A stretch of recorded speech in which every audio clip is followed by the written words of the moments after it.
Hi everybody, this is Kevin, and welcome to my very first manga review. Today we're going to take a look at Battle Angel Alita, created, written, and drawn by Ukita, Kishiro. And this was heavily recommended by one of my subscribers, Samurai Oki, who gave me a list of manga to check out, and I decided to check out this one, and another one called Vinland Saga. And I decided to check out Battle Angel Alita, really, because I saw the movie, and I have it on Blu-ray. It's a sort of inverted title, Alita Battle Angel, produced by James Cameron and directed by Robert Rodriguez, and this came out in 2019. And I very much enjoyed it. I thought it was quite good. Has a pretty stellar cast. Alita's played by this woman called Rosa Salazar. Well, I'm not sure what else she's been in, but one of the villains, Vector, is played by Mahershala Ali, who's going to play Blade in the MCU. Ed Skrein, he's been in a couple of movies. He's pretty good. He plays one of the hunter warriors. He's a sort of bounty hunter called Zapan. Christoph Waltz plays Dr. Ido. Jackie Earle Haley plays Skrawishka, one of the villains. And Edward Norton cameos as a voice for a future villain. Now, the movie here takes the first 4 volumes and sort of meshes it into an origin story. And this is the deluxe edition, volume 1. Now, there's 9 volumes in total, which ran from 1990 to 1995. And this deluxe edition, you see it has volume 1, The Rusty Angel, and then volume 2, The Iron Maiden. So there's 9 volumes, so I think there must be like 5 or 6 of these deluxe editions. And after this was a great success, this creator, Ukita Kishiro, has pretty much worked on this his entire career, because in 1995 there was a prequel that came out called Ashen Vector, which ran for about a year. And then there was a sequel that came out in the year 2000 called Battle Angel Alita Last Order, which ran for 19 volumes from 2000 to 2014. And then in 2014, there's an ongoing series which is still going on right now. The last volume just released in April of 2019, called Battle Angel Alita Mars Chronicle, which is still going on. But I've been hesitant to try out manga because, as you can see here, if you're in the Western world, you read a book like this, but in the Japanese culture and manga, you go backwards. And even reading like the intro there, you start reading there and you go work your way down, and then you start going that way, and it's sort of different. And another thing too is, you see, like, for the first couple chapters, they have a little color, and you see this is like the post-apocalyptic world. We're living in the year like 2500 or something, and it starts out in color, and then it goes to black and white. So Dr. Ido here, Daisuke Ido, who in the movie, in the English version, they call him Dyson Ido. And there's also another character who you meet later called Yugo, spelled Y-U-G-O, and they changed his name in English to Hugo. And so it's sort of a seedy underworld here, where there's humans and cyborgs that live amongst each other. Dr. Ido here is a human, and he finds Alita in the scrapyard, and he just basically wants to bring her to life. She's a little girl, and he wants to bring her to this world and kind of have her as his own daughter. So she's following him around and discovers that he's what's known as a hunter warrior, which is a bounty hunter, and he's hunting criminals, and she's saying, don't, you know, she thinks that he's killing these people to give her arms and legs for her new body, because he just found her, she was a head, and really he's just fighting all the criminals and stuff like that. And then she uses like this intense martial art technique here, and he says it was a move, it was called Panzer Kunst, a Martian martial art. So there's all sort of lore here. And it's quite interesting. I'm not going to show the whole book here, but you really see by the artwork, just by their facial expressions, they all have like the anime eyes, like right there. I think it's quite good. And as you go through it, you find this villain here. Let's get a good shot of him. But basically, he's after brains. He wants to eat everyone's brains. I want to see if there's a really good... Yeah, right here. Look at that. And he sort of reminds me of the characters in the manga and the show Attack on Titan, which I've never seen, but you can definitely tell that show gained inspiration from this series. So Alita she thinks she's pretty strong. Look at him. Look how menacing he is with the spit coming out of his face. His name is Mukaka or something like that. He has some strange name. Let's see if I can... Yeah, the great Mukaka. And he reminds me, because in the movie here, they have Gruishka, who's the main villain. Where is he? He's not even on the cover here, but he's voiced by Jackie Earle Haley, and he looks like him. And you see he uses a move later on that's in the movie. And maybe he's in the later volumes, or maybe they just kind of invented him and took characters from future volumes together. But anyway, Alita blinds him, and he's out for revenge. He wants to get his revenge on Alita. And Dr. Ido, wants to repair Alita. And it's sort of a great father-daughter relationship we got going here. And he brings her back to life. And as she's being brought back to life, she has a sort of dream about where she came from. And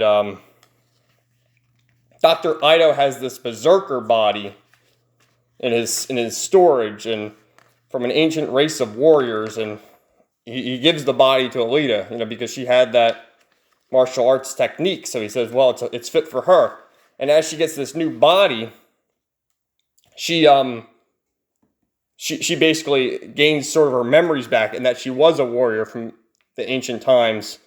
And so this guy here is one of the Coliseum champions, and he wins his 281st consecutive win for Kanuba.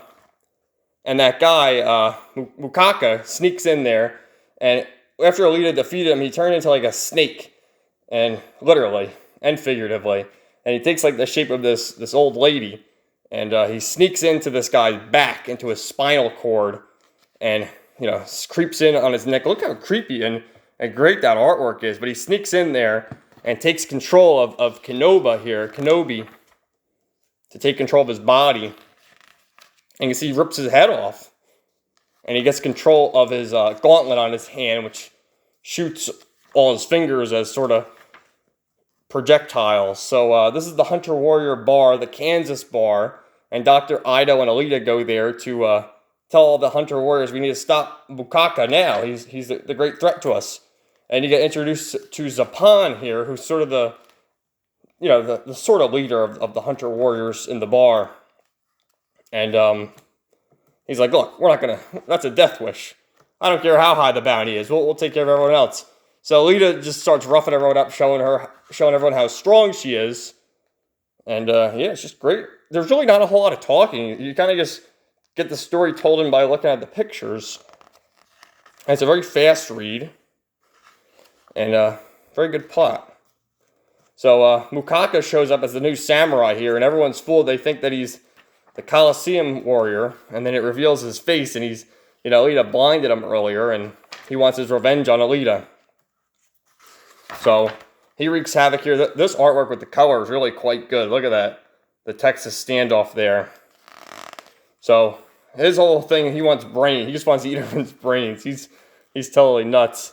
So what he does, and he gives his whole spiel, how he's going to rip Alita limb from limb and wear her as a pendant to just listen to her screams all day. He's a total sick individual. So Alita has her new powerful berserker body now, so she thinks she's able to take him on, and she does for a bit, and actually he abducts one of the babies here, Koyomi, and uses it as bait and flees to the sewers. So Alita's like, all right, guys, you want to go, help me rescue the kid? And they're like, screw that, the kid's not worth it. And she's like, fine, I'm going to be the noble hero. And she goes down to the sewers here, whatever it is, to rescue it. And Dr. Ido here is just lamenting the fact that Alita's gone, and he's calling these guys all sissies for not going down to save her. And she goes down, and she's really coming into her berserker body here and gaining her memories back and learning how to fight and doing the noble thing of rescuing a child. And Mukaka here says that you sort of get a backstory. He starts crying. He says that as a child he was abandoned in these sewers, and now Alita's here rescuing a child that she doesn't even know, someone else's baby, and he was expelled and flushed along with all the shit, he says. So And then all of a sudden, Fang, the dog, comes. The only one brave enough. All the other 100 warriors weren't brave enough, except for the dog and Alita. And they go there. She rescues the baby, gives it to Fang, says, "Go back to safety." And then she's ready for her battle. And through this, she gains more power. She's able to use this plasma beam and fires plasma from her hands and rips his hand off. And he's just beside himself. He's like, how can this woman defeat me? And, you know, look at great artwork there. Look at this, just this page right here of Alita and of Makaku. Looks incredible. And a lot of these manga art, like manga creators and artists, they get their stories and they just go. They keep writing, they keep drawing. They don't take any breaks, and they just go, go, go. And it's not like American comics where the creative teams are constantly changing with the characters. And really, with American comics, you don't... stories constantly get rebooted. And in this, they're telling an actual story and going forward with the plot. And I very much enjoyed that. So, yeah, you just get a sense of it all. I think we're going to end the video here because you sort of get a cliffhanger at the end where Alita thinks that she wins because she dismantles his other arm. And then you get a sort of lore about the deckmen. These are the people who give the bounties to the hunter warriors. And they are former humans who, you know, weren't the sharpest tools in the shed, and they just put their brains in these sort of cyborgs, and that's all they do. They just give out orders all day. So, and these are like the translation notes and explaining the sort of Japanese symbols on Makaku's back. But yeah, this has been a bit of a long video. I think we'll tackle part 2 in the next video, and then I got to order the Deluxe Edition Volume 2 to get, I guess, Volume 3 and Volume 4. I very much enjoyed it. Thank you, Samuel I, for recommending this.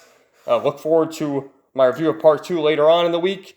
And yeah, I'm hooked on this series. I'm going to read the whole thing, get all the issues, get all the volumes, and I guess check out Last Order and Mars Chronicle too. Definitely recommend.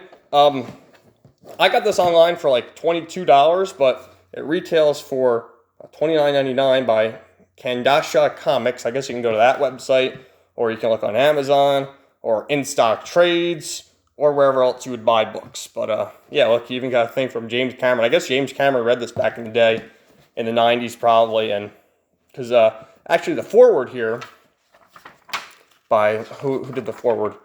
By Brandon Fletcher. He tells a thing about when he was at the comic shop. He saw the poster for Battle Angel Alita and started reading it and was hooked ever since. And I guess he's done sort of independent Motor Crush, which, I don't know, sort of independent comic, I guess. And you can see it kind of takes inspiration from Alita. But anyway, thanks for watching, everybody. And stay tuned for our review of Battle Angel Alita Volume 2, Iron Maiden. So thanks for watching, everybody. Have a great day.